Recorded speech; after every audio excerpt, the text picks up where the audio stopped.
कर्म वह फसल है जिसे इंसान को हर हाल में काटना ही पड़ता है।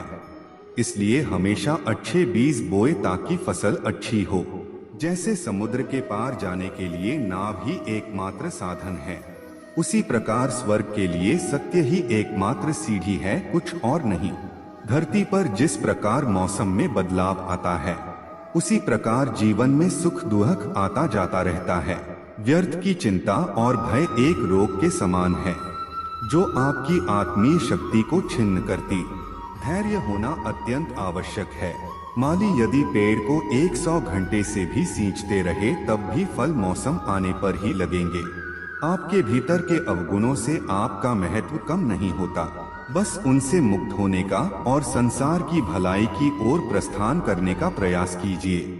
अगर आप किसी को छोटा देख रहे हो तो आप उसे या तो दूर से देख रहे हो या तो अपने भीतर के अहंकार से।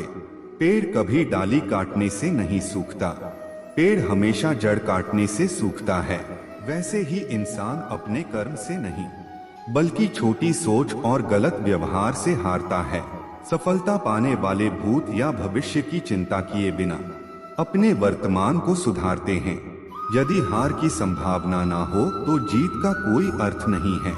तुमने खुद को कमजोर मान रखा है, वरना जो तुम कर सकते हो वह कोई दूसरा नहीं कर सकता।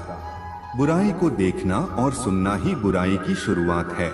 समय के साथ बदल जाना बहुत आवश्यक है, क्योंकि समय बदलना सिखाता है, रुकना नहीं। प्रेरणा का सबसे बड़ा स्रोत आपके अपने विचार हैं, इसलिए बड़ा सोचें और खुद को जीतने के लिए प्रेरित करें। कर्मों का गणित बड़ा सीधा और सरल है। कर भला हो भला, कर बुरा तो हो बुरा।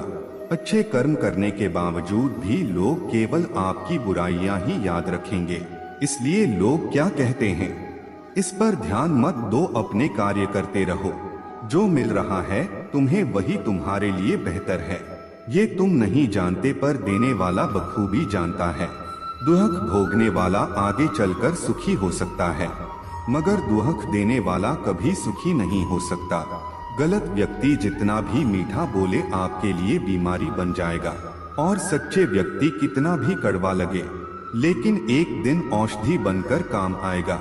हर मर्ज का इलाज नहीं दवाखाने में, कुछ दर्द चले जाते हैं सिर्फ मुस्कुराने से।